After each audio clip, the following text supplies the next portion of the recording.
Bom dia, queridos. Que bom, né? Podermos ser abençoados. Eu estou muito abençoado nessa manhã, pelo que já desfrutei aqui, pelos testemunhos, pelo louvor, pelos cânticos, muito abençoado. Então, conforme a última canção, né? Poder se derramar na presença do Senhor e receber o que o Senhor derrama também sobre nós, né? Que bom.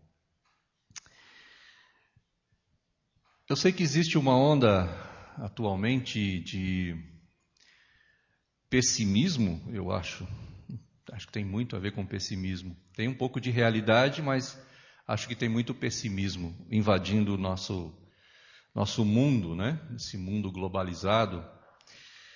Toda essa situação que a gente está ouvindo falar a respeito de crise, e não é só um boato, né? É uma realidade, a gente sabe disso. Mas eu não sei se a gente está experimentando toda a realidade ou se tem efeitos psicológicos, né, envolvidos aí, muito mais fortes do que a realidade. E eu sei que isso acaba atingindo cada um de nós, né? A gente liga a televisão, vai assistir o jornal, só fala de crise, só fala dos efeitos da crise.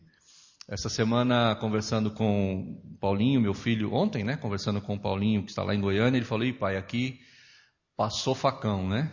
Um monte de gente mandada embora." Ele trabalha na Brasil Telecom, que agora foi comprada pela Oi, e já começou, né?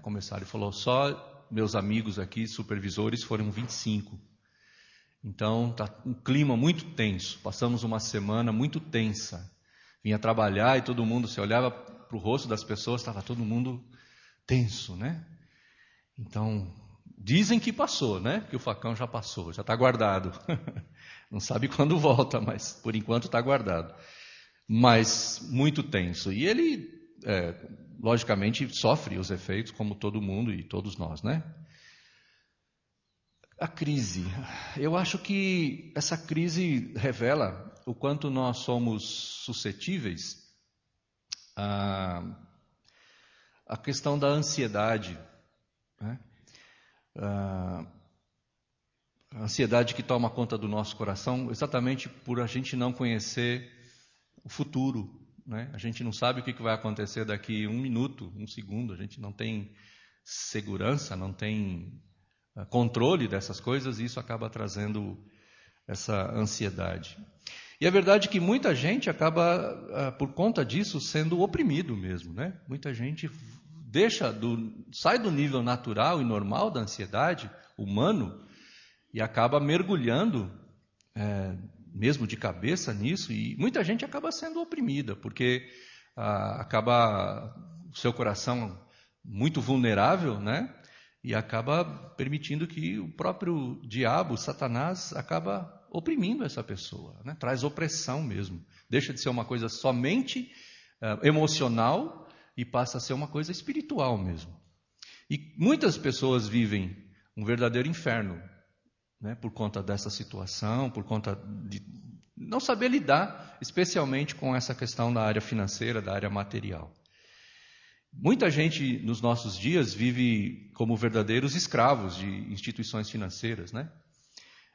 Envolvidos até o pescoço com pagamento de juros, né? Juros de cartão de crédito, juros de cheque especial, e eu conheço alguns que até envolvidos mesmo com agiotas, né? E sendo perseguido, e uma vida bem, bem terrível mesmo. E eu gostaria de, nessa manhã, a gente pensar um pouquinho sobre o tema que eu gostaria de tratar, que eu coloquei aqui, seria a cura divina para a ansiedade. Mas, logicamente, que eu não vou entrar em todos os detalhes que tem a ver com a ansiedade. Eu vou falar mais sobre essa questão financeira, material, que eu acho que é o que está mais afligindo a gente, né?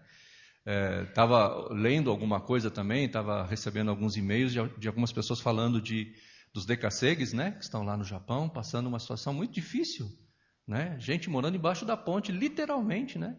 Porque perdeu o emprego e com o emprego perde o lugar onde morar também. Então, como é que a gente lida com isso, né? A gente vê essas coisas acontecendo, vê na Europa, no Japão, Estados Unidos, e começa já a apertar o coração aqui. Então, como é que a gente lida com isso?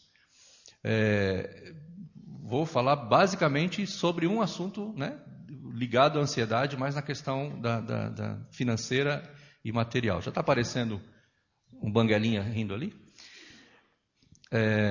Qual que eu aperto aqui, Makoto? Page down. Algum tempo atrás eu tinha que pôr o óculos para enxergar, agora tem que tirar o óculos para enxergar. Essas coisas vão acontecendo à medida em que a gente vai ficando mais novo, né? Então, cura divina para a ansiedade. Esse eu consigo enxergar, ali eu consigo ver. Vamos lá. Ih, parou. É para lá que eu aperto? Também não. Acho que ele não é temperamental, hein? Fico ansioso aqui. A problemática. Qual é a problemática? Nem sempre o problema está no quanto se ganha. Mas muitas vezes, na maioria das vezes eu posso dizer, pelo menos na experiência que eu tenho, do que eu conheço, do que eu me relaciono, geralmente o problema não está no quanto, mas no como. Não no quanto se ganha, mas no como se gasta. Essa coisa de não controlar, né? De não saber lidar com as questões financeiras. Não é o quanto que é o problema, mas o como. Aí. A questão está muito mais ligada a aspectos interiores do que exteriores. A questão não é apenas a circunstância, mas a questão é o que está dentro de nós. São as estruturas internas que vão determinar a forma como nós vamos lidar com as questões exteriores. Então, é muito mais um problema interior do que exterior. Não é a questão do dinheiro em si, mas é a questão de como nós lidamos com essas situações. Vamos lá? Geralmente somos atacados por um sistema capitalista. Nós vivemos... O nosso sistema financeiro, monetário, que gera a economia do nosso país, é chamado de sistema capitalista. Mas por trás do capitalismo está o capitalismo, que daqui a pouco a gente vai falar com mais detalhes, mas é um sistema que leva a gente a se comportar com a fúria, vou dizer assim, do consumismo. Né? Que é o que gera a nossa economia. Né? Essa história que a gente está vendo aí. Precisa de dinheiro para comprar, para as lojas venderem, as lojas vendendo vão comprar mais da indústria, a indústria vai fabricar mais, e a questão de emprego e tudo mais. É o sistema capitalista. Né? Só que por trás disso, acho que por trás, pela frente e dos lados também, está o capitalismo. Né? É um sistema que está embutido ali muito sutilmente e que leva a gente a viver... com essas fragilidades, eu vou chamar assim. E acabamos contraindo a doença da ansiedade. Muita gente está preocupada com a questão financeira e essa crise e não sei o quê, porque está toda endividada. E se perde o emprego, não é porque simplesmente vai deixar de ter coisas básicas, mas é porque não vai ter dinheiro para pagar dívidas. Então não é só um problema que tem a ver com a nossa necessidade básica, mas também aquilo que tem a ver com o que vai além da necessidade básica, né? Que leva as pessoas a uma verdadeira escravidão mesmo. Falamos um pouquinho da problemática, vamos falar um pouquinho da solucionática. Como resolver isso? Então, é o que eu estou chamando de cura divina para a ansiedade. O texto que nós vamos ler é Mateus capítulo 6, versículos 25 a 34, que eu acho que é muito conhecido. Pelo menos deveria ser. Muito conhecido de todos nós. Mateus 6, 25 a 34. É Jesus quem está falando, né? Jesus quem está proferindo essa mensagem. Na minha Bíblia, a NVI, tem como subtítulo, né, esse texto, as preocupações da vida. E Jesus diz assim: portanto, eu lhes digo, não se preocupem com sua própria vida, quanto ao que comer ou beber, nem com o seu próprio corpo, quanto ao que vestir. Não é a vida mais importante que a comida e o corpo mais importante que a roupa? Observem as aves do céu. Não semeiam, nem colhem, nem armazenam em celeiros. Contudo, o Pai Celestial as alimenta. Não têm vocês muito mais valor do que elas? Quem de vocês, por mais que se preocupe, pode acrescentar uma hora que seja à sua vida? Por que vocês se preocupam com roupas? Vejam como crescem os lírios do campo. Eles não trabalham nem tecem. Contudo, eu lhes digo que nem Salomão, em todo o seu esplendor, vestiu-se como um deles. Se Deus veste assim a erva do campo, que hoje existe e amanhã é lançada ao fogo, não vestirá muito mais a vocês, homens de pequena fé? Portanto, não se preocupem dizendo, que vamos comer? Ou, que vamos beber? Ou, que vamos vestir? Pois os pagãos é que correm atrás dessas coisas. Mas o Pai Celestial sabe que vocês precisam delas. Busquem, pois, em primeiro lugar, o reino de Deus e a sua justiça, e todas essas coisas lhes serão acrescentadas. Portanto, não se preocupem com o amanhã, pois o amanhã trará suas próprias preocupações. Basta a cada dia o seu próprio mal. Amém.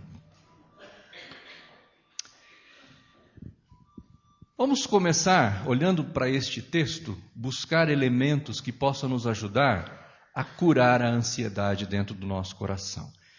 O texto é muito claro e muito óbvio até, né? Se você vai lendo o texto, você vai vendo Jesus falando de uma maneira muito clara e muito óbvia para nós. Mas o que é que ele diz? Vamos atentar para alguns detalhes. Então, prestar atenção, por exemplo, nos imperativos, ou seja, nas ordens que Jesus está dando para nós aqui. Imperativos são ordens, né? Não são apenas sugestões, ideias, propostas, são ordens. Jesus é muito claro quando fala sobre estas ordens. Quais são elas? Destacando algumas. A primeira, não se preocupem com a própria vida. É totalmente oposto ao que o sistema capitalista nos leva. Ele nos leva exatamente a isso. O sistema que está por trás aí da nossa sociedade, ele nos leva exatamente a preocupação é com a vida. Tudo gira em torno de nós, tudo gira em torno da nossa vida, é o quanto nós podemos nos dar bem, é o quanto nós podemos estar satisfeitos, é o quanto nós podemos ter prazer, é nós, né? É nós. O sistema leva para isso. Jesus está dizendo, não se preocupem com a sua própria vida. Não estejam colocando essas coisas como a principal na sua vida. Isso não é o principal, isso não é o mais importante. Então, não se preocupem com a própria vida. E vida aqui não é a condição biológica, né? Mas é vida no sentido de cuidados, né? Com o bem-estar. Vamos explicar isso daqui a pouco. Não se preocupem com o que comer, o que beber e o que vestir. Então aqui já está especificando o que é essa não se preocupar com a vida. Não se preocupar com o que comer, o que beber e o que vestir. De novo, na contramão da sociedade, do sistema, que nos leva exatamente a nos preocupar com essas coisas, né? O que é que eu vou comer, o que é que eu vou beber, o que é que eu vou vestir, não é só o que, no sentido do básico, mas é sempre o que no sentido do que dá prazer, do que dá status, do que, né? É sempre essa busca desenfreada e alucinante, né, em relação a essas coisas. Vestir, comer e beber. Não se preocupe com o amanhã. Então, é aquela coisa, né? Viver um dia de cada vez. É esse dia que eu tenho que viver e é nesse dia que eu tenho que colocar a minha energia. E não no que vai ser amanhã, o mês que vem, o ano que vem. Isso não quer dizer que a gente não tem que fazer planejamento, não é nada disso. Mas simplesmente está dizendo, não se preocupe. Né? Não coloque suas expectativas altas demais e não fique colocando suas energias com relação às coisas que ainda não aconteceram. Viva bem e com toda a energia este dia, este momento. Eu não sei quantos aqui conhecem, alguns já devem ter ouvido falar, nós somos muito amigos e vai além da amizade, o relacionamento que temos com uma família de americanos que estão no Brasil, família Cornfield, David e Deborah Cornfield. E eles têm uma filha, a Caris, a segunda filha, que está mal desde que nasceu, praticamente. Viveu alguns anos bem, mas a maioria do tempo mal, transplantes múltiplos. E ultimamente está com risco de perder um dos órgãos transplantados. O intestino que foi transplantado está com forte rejeição e vias de perder imediatamente. E não é só isso, ela já não tem mais veias e não tem mais como suportar uma cirurgia, se tiver que retirar e implantar outro desse intestino. E agora, a gente acompanha de perto, a gente conhece muito bem a família, conhece há muitos anos e convive com eles. E a gente pergunta especialmente para a Débora, a mãe, né, que acompanha muito mais de perto do que qualquer outra pessoa. Como é que é isso? Como é que você consegue viver essa situação? E ela diz, a gente vive um dia de cada vez. Um dia de cada vez. Não dá para pensar em amanhã. Bom, hoje acordou com vida, hoje está vivo, hoje tem. Então a gente está vivendo hoje, terminou o dia de hoje, graças a Deus que terminou o dia de hoje. Se tiver o amanhã, a gente vai viver o amanhã. Mas isso não é com a gente, isso é com Deus. Então a gente aprendeu a viver um dia de cada vez. Eu acho que é uma lição, né? Eu preciso aprender essa lição. Viver um dia de cada vez e não ficar pensando no amanhã e no seguinte e no seguinte. Não se preocupe com o amanhã. E uma quarta orientação, ou melhor, uma quarta ordem, um quarto imperativo que Jesus dá ali é: busquem, pois, primeiro o reino de Deus e a sua justiça. Então são 3 nãos e um sim, né? Não se preocupe com a própria vida, com o que comer, beber e vestir e com o dia de amanhã. Então, deixando de fazer isso, faça o quê? Busque o reino de Deus e a sua justiça. E eu não sei o quanto a gente está consciente disso, de que nós vivemos este mundo para isso. Desde que nós fomos resgatados, desde que Jesus nos resgatou, a nossa vida se concentra nisso, buscar o reino, viver o reino, experimentar o reino, expressar o reino. É isso que conta. É esse o nosso maior objetivo, o nosso propósito de vida. Quem leu o livro do Rick Warren, né? Uma Vida com Propósito, no resumo de tudo é isso. O reino, nós temos que viver o reino, viver pro reino, do reino, buscando o reino de Deus. Eu não sei também o quanto a gente está consciente do que significa o reino de Deus. O que é buscar o reino? Como é buscar o reino? Como é que a gente vive isso? E lógico que eu não vou me aventurar a querer falar isso aqui num momento de 20, 30 minutos, né? Isso é muito mais amplo. Mas, basicamente, é isso que Deus quer de nós, que a gente viva o reino e busque o reino. E viva para Ele, viva com Ele e desfrute dele. Como que a gente vai dar passos concretos em relação a isso? Então, vamos a algumas coisas práticas. Aqui a gente falou de coisas conceituais, das ordens de Jesus, das orientações de Jesus. Como é que a gente coloca isso na prática? Alguns passos práticos. Vamos lá. Olha lá.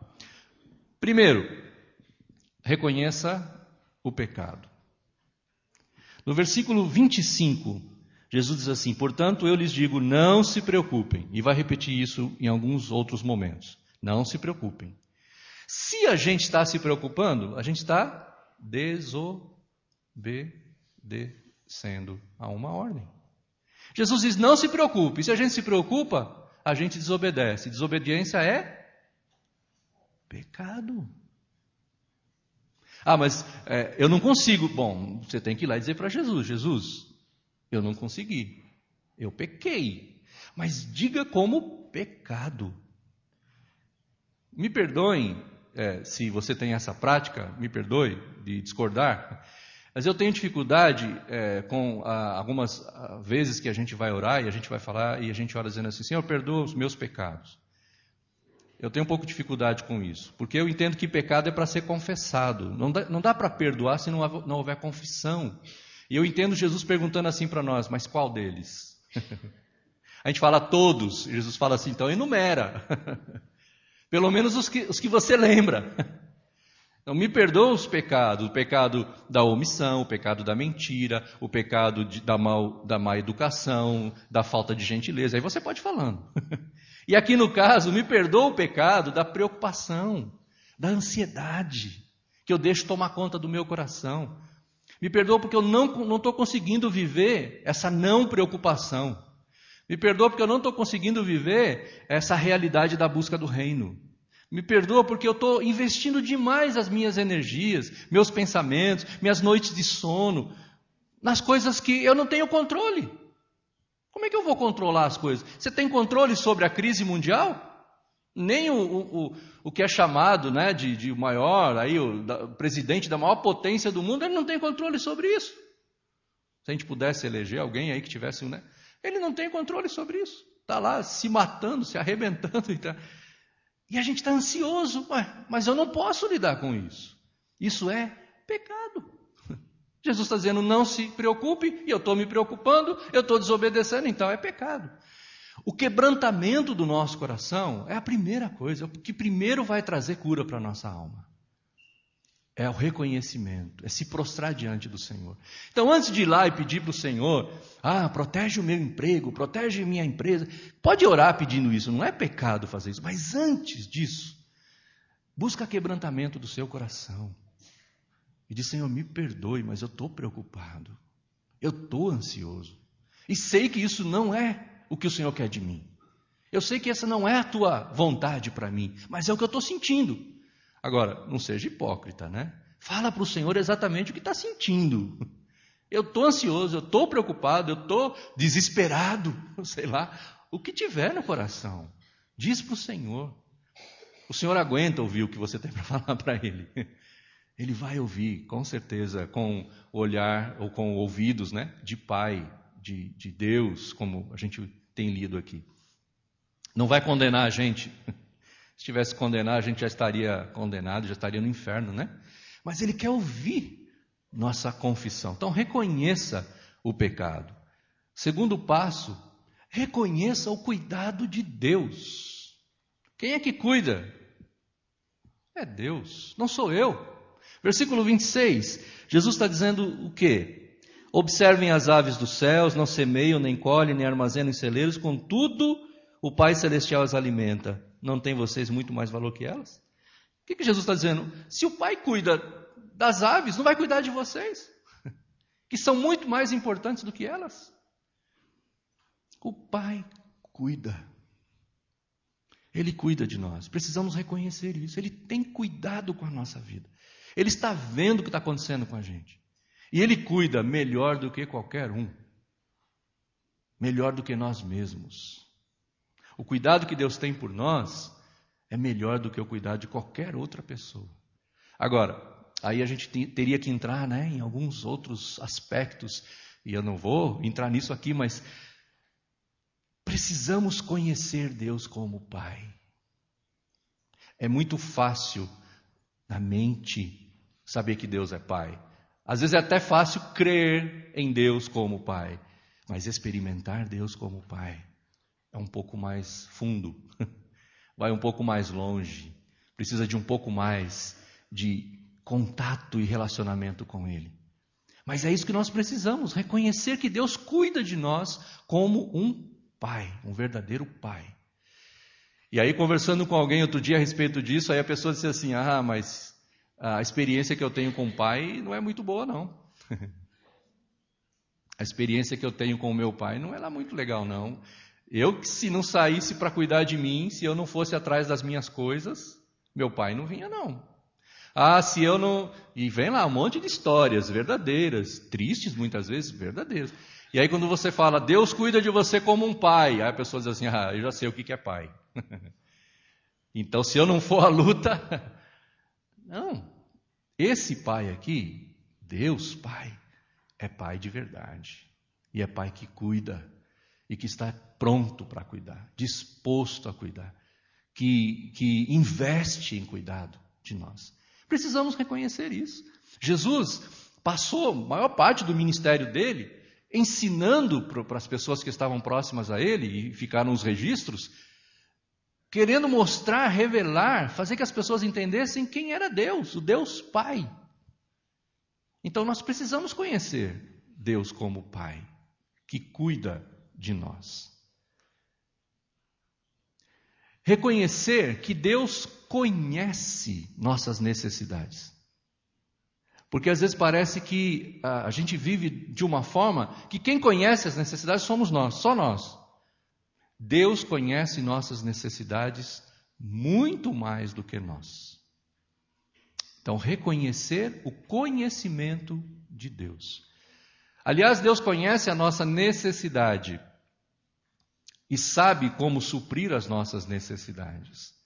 Nós é que muitas vezes achamos que tal coisa deve ser dessa ou daquela forma. E fazemos muita coisa errada, né? Porque Deus não é invasivo. Isso Ele não é. Ele não invade. Se você toma uma decisão, está tomada. É com você. Ele não invade, Ele não força, Ele não atravessa. Ele te dá liberdade para você tomar decisões. E dá liberdade também para você sofrer as consequências da sua decisão. Mas quando nós reconhecemos que Deus conhece as nossas necessidades, e o texto está dizendo isso, o Pai conhece, sabe que vocês precisam de comida, de bebida, de vestimenta, Ele sabe disso. Reconheça que Ele sabe, reconheça que Ele conhece e cuida de nós. Quarto passo, reconheça a ordem e promessa de Deus. Nós somos muito bons, eu acho que eu sou, e muitas pessoas que eu conheço, somos muito bons em falar das promessas de Deus. Mas nem sempre nós somos bons para falar das ordens de Deus. E é muito interessante olhar nos textos bíblicos, geralmente uma promessa vem precedida de uma ordem. Então a gente gosta muito de falar, por exemplo, eis que estou convosco todos os dias até a consumação do século. É verdade? É. Mas tem uma ordem que vem antes disso. Qual é a ordem? Vão e façam discípulos de todas as nações. Eu interpreto da seguinte forma: enquanto vocês estão indo e fazendo discípulos de todas as nações, eu estou com vocês. Olha, mudou? Bastante, né? E aqui também tem uma promessa. Todas essas coisas vos serão acrescentadas quando você busca o reino de Deus e a sua justiça. Então todas essas coisas são... A gente gosta de falar, todas as coisas são acrescentadas. Só que a gente normalmente faz o contrário, né? A gente busca as coisas, e se der, a gente acrescenta ao nosso tempo o reino de Deus. Não, o reino é central na nossa vida. Não é? Ele está no centro de todas as coisas. Jesus é o centro da nossa vida. Eu gosto muito de uma música cantada há muitos anos atrás, boa parte dos que estão aqui não conheceram, em que o autor, se não me engano, Ademar de Campos, ele falava, és meu dono. Eu gosto dessa expressão. Quando a gente está falando Jesus é Senhor, a gente está falando Jesus é meu dono. Isso é reino. Isso é reconhecer o reino, é buscar o reino. Jesus é meu dono. E o dono, no sentido figurado lá da questão que está sendo apresentada na Bíblia, o dono faz o que quer com o seu escravo. Então, o dono cuida do escravo ou não cuida do escravo, o dono faz o que quer. Jesus é dono. E Ele sabe muito bem o que é que nós precisamos, o que é que nós não precisamos, e sabe muito bem o que é que nós temos que fazer, o que é que nós não temos que fazer, nos orienta e nos capacita a fazer o que Ele nos orienta a fazer. O reino. Buscar o reino.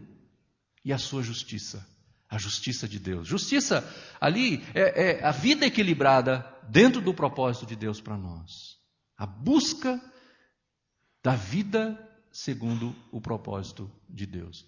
Isso implica em luta, isso implica em guerra mesmo. Nossa carne, o nosso eu, a nossa vontade quer ser independente.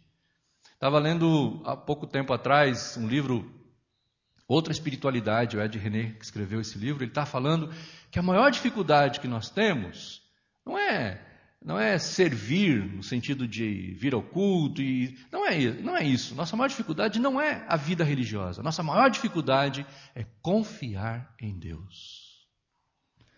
Crer que Ele é quem diz que é e crer que Ele faz o que Ele diz que faz. Essa é a nossa maior dificuldade. Confiar em Deus. É a história daquele alpinista lá, né, que despencou, preso por uma corda, de noite, não enxergava nada, numa montanha gelada, está lá preso só por uma corda. E ele diz: Senhor, me salva, porque se eu ficar aqui a noite toda eu vou morrer congelado. E a voz dentro dele dizia: corte a corda. E ele dizia: se eu cortar a corda eu vou despencar, vou morrer. Então não faz sentido cortar a corda. Senhor, me salva, corte a corda. E ele ficou naquela guerra a noite toda. E no dia seguinte, as equipes de busca, de resgate, o encontraram morto, congelado, amarrado pela corda, e tentando entender, por que será que ele não cortou a corda se ele estava a menos de 1,5 metro do chão? Por que será que ele não cortou a corda? Confiar em Deus. Corta a corda. Se Deus está mandando, o reino, busca o reino. É Ele quem manda, é Ele quem determina. Por mais absurdo que possa parecer a orientação dele para a nossa vida, né? Então, reconheça a ordem e a promessa de Deus. Algumas atitudes que precisamos ter. Primeiro, aceitar o que temos como dom de Deus. Tudo que temos, tudo que Deus nos dá em termos materiais, precisa ser reconhecido não como algo que eu consegui, que eu batalhei, que eu fui lá e... Não, é dom de Deus, é graça de Deus, é presente de Deus. Na verdade, eu não conquistei nada, Deus me deu. É o que o texto está dizendo. O pai dá aos filhos. Se a gente conquista, e o texto está falando muito claramente, né? O versículo 32, pois os pagãos é quem corre atrás dessas coisas. Ou seja, os não filhos de Deus. Esse comportamento não é de um filho de Deus. Correr atrás das coisas materiais não é comportamento de filho de Deus. Essas coisas provocam ansiedade dentro do nosso coração. Porque existe dentro de nós, e a nossa sociedade alimenta essa ânsia de quanto mais eu tenho, mais eu quero. Se hoje eu tenho um pouco, amanhã eu vou querer mais. E se amanhã eu tenho um pouco mais, depois de amanhã eu vou querer mais ainda. E assim vai. Quando eu reconheço, não, tudo que eu tenho é dom de Deus, é graça de Deus, né? Se eu tenho casa, se eu tenho carro, se eu tenho roupa, se eu tenho... O que eu tenho é dom, é graça. Deus me deu. Deus me presenteou. O meu pai, que me ama, me deu, porque ama.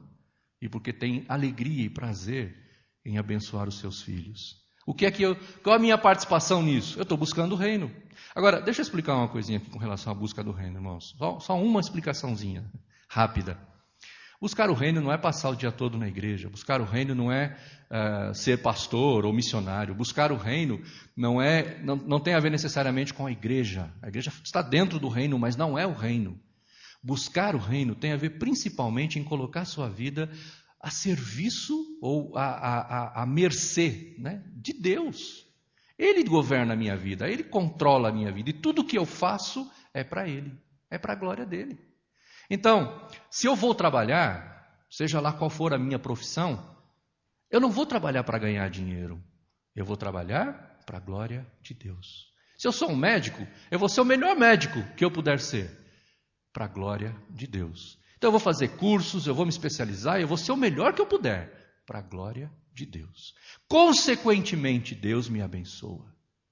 Entende a perspectiva como muda? Eu não vou estudar para ser um bom profissional para ganhar dinheiro. Eu vou estudar para ser um bom profissional para que Deus seja glorificado através da minha vida.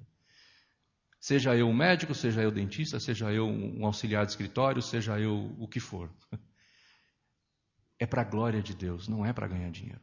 Eu vejo uma pressão forte sobre os jovens, né, quando tem que tomar decisão sobre que faculdade vai fazer, e aquela pressão, especialmente porque não é a idade própria para tomar decisões desse porte, enfim. E aquela pressão, por quê? Porque tem que fazer uma boa faculdade, porque tem que ser um bom profissional para ganhar dinheiro. Isso não é comportamento de filho de Deus. Isso é comportamento de pagão. É o que o texto está dizendo. Quem corre atrás do dinheiro não é filho de Deus, ou não age como filho de Deus, age como um pagão. O que é que o filho de Deus faz? Vai ser o melhor para a glória de Deus. Isso é busca do reino. O que eu faço está glorificando a Deus? Quando você está atendendo os seus pacientes, está glorificando a Deus? Quando você está lá no escritório, está glorificando a Deus? Quando está lá imprimindo as coisas na gráfica, está glorificando a Deus? Quando está aqui na igreja pregando, está glorificando a Deus? Nossa vida, tudo que sou e que tenho, é para a glória de Deus. Isso é busca do reino. E Deus, o texto diz, por bondade, amor, misericórdia, graça, nos dá o que nós precisamos. Busca o reino e Deus dá. Todas essas coisas serão acrescentadas. Tudo que eu tenho é presente de Deus. Eu vejo às vezes nos carros, né? Foi Deus que me deu, propriedade exclusiva de Deus e tal. Eu não sei se as pessoas que colocam esses adesivos estão conscientes disso, mas é essa a ideia.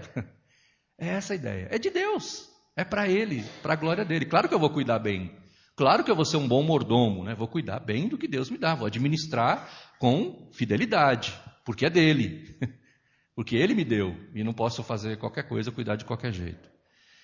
Segundo passo, confiar a proteção dos nossos bens a Deus. Não é dele?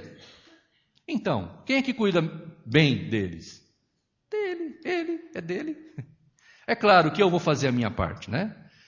Eu vou trancar a minha casa, eu vou botar cadeado, eu vou fazer tudo o que eu puder, o que estiver ao meu alcance. Mas o que eu não puder e não estiver ao meu alcance, eu não vou me preocupar.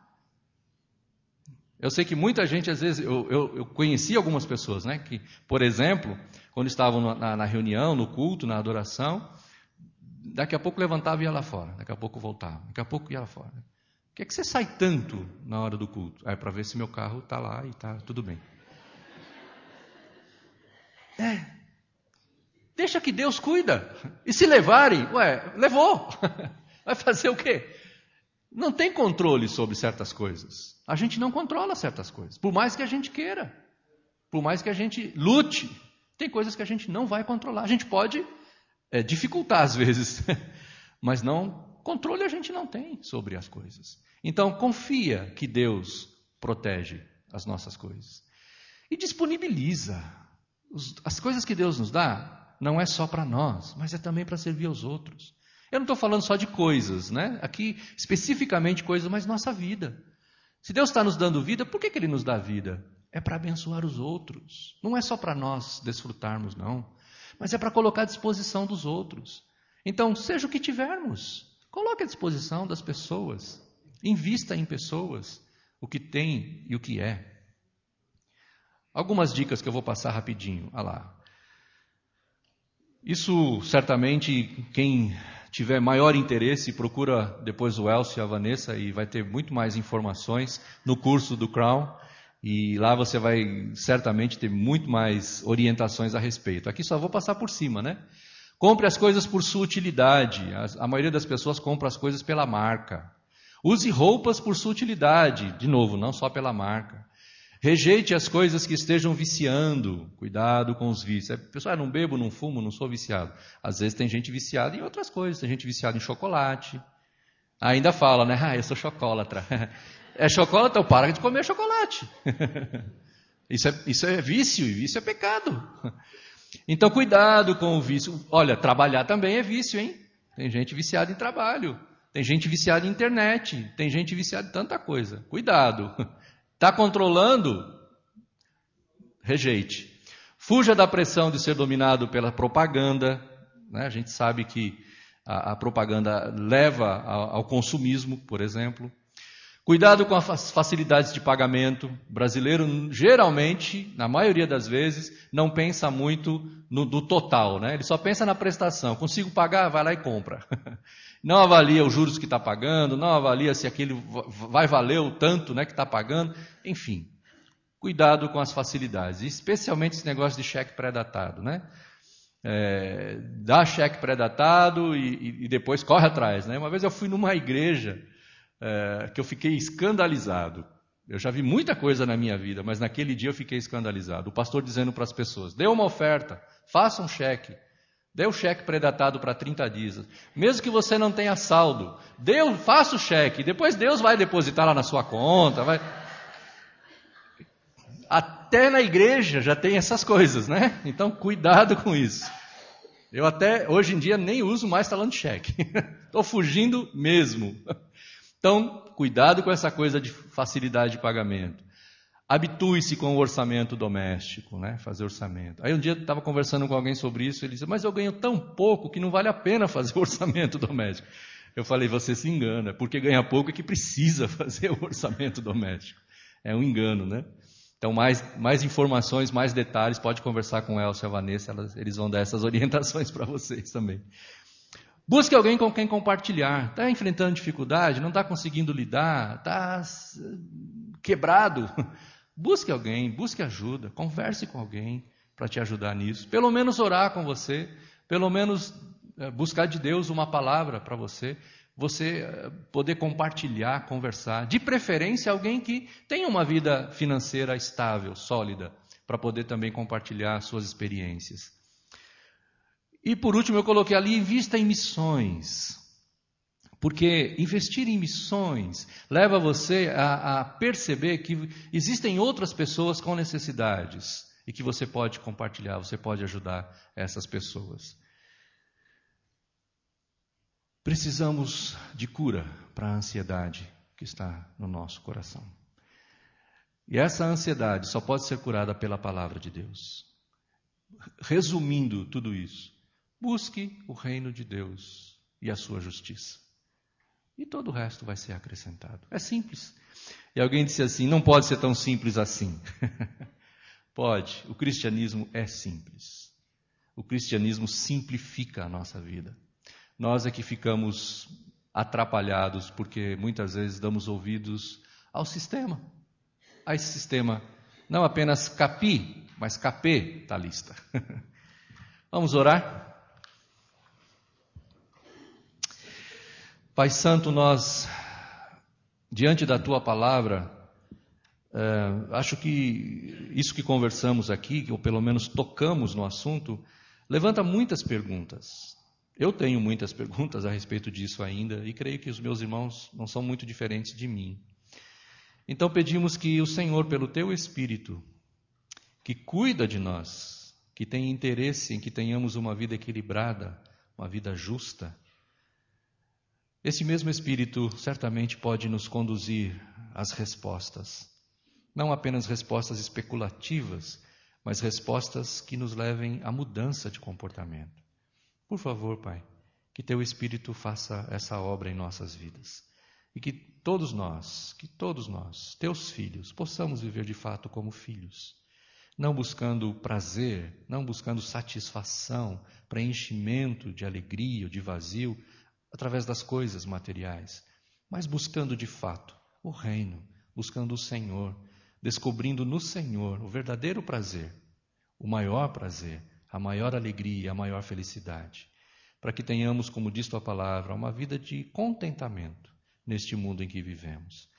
Não permita, Pai, que essa situação de crise que o mundo está vivendo, que ela não venha tirar a paz, tirar a alegria, tirar a satisfação do nosso coração. Ajuda-nos a lidar com isso de uma maneira equilibrada e saudável. E que, acima de tudo, nossa vida, no meio de tudo isso, traga glória para o Teu nome. Que seja assim, em nome de Jesus. Amém, Pai. Amém. Erivelto.